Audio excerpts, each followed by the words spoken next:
स्वराज मराठीमध्ये आपलं स्वागत आहे. सर्वसामान्यांचा आवाज, निर्भीड, बेधडक. स्वराज मराठी. नमस्कार. स्वराज्य मराठीमध्ये आपले स्वागत. पाहूया सविस्तर बातमी. ढालगाव तालुका कवटेमंकाळ इथं आजीमाजी सैनिक संघटना ढालगाव आणि ग्रामपंचायत ढालगाव यांच्या वतीनं ग्रामपंचायत कार्यालय ढालगाव इथं कारगिल विजय दिवसानिमित्त कारगिल युद्धातील शहीद जवानांना विनम्र अभिवादन करून कारगिल विजय दिवस साजरा करण्यात आला. कारगिल विजय दिवस हा भारतीय सैनिकांच्या शौर्याचा दिवस असून भारतीय सैनिकांसाठी आणि संपूर्ण भारतवासियांसाठी गर्वाचा दिवस आहे. या कारगिल युद्धात देशातील जवळपास 527 सैनिकांना भारत मातेच्या रक्षणासाठी आणि देशवासियांसाठी आतंकवाद्यांच्या विरोधात लढताना वीरमरण आलं होतं.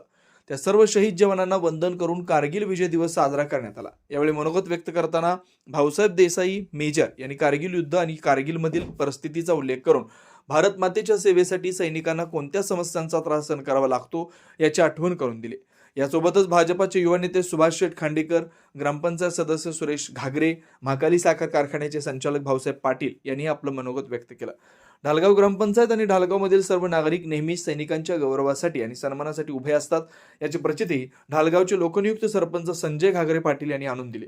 या कार्यक्रमासाठी ढालगावचे लोकनियुक्त सरपंच संजय घागरे पाटील, ग्रामपंचायत सदस्य युवराज घागरे पाटील, विजय घागरे, अजित कोळेकर, सलीम मुजावर, विलास कारंडे, पोपट शेट्टे, मायक्का शिक्षण संस्थेचे अध्यक्ष कुमार दाजी पाटील, आजीमाजी सैनिक संघटनेचे अध्यक्ष अजितराव खराडे, उपाध्यक्ष दत्तू घागरे पाटील, तानाजी घागरे, मोहन देसाई, राजाराम देसाई, कार्याध्यक्ष पोपट काबुगडे, सचिव हेमंत देसाई यांच्यासोबत सुभराव घागरे, पीडी लिमकर, दत्ताभाऊ मोटकटे यांच्यासह नागरिक मोठ्या संख्येने उपस्थित होते. कॅप्टन विठ्ठल देसाई यांनी कार्यक्रमाचे आभार मानले. स्वराज्य मराठी, बातमी नाही जबाबदारी. चॅनलला लाईक करा, शेअर करा आणि सबस्क्राईब करा.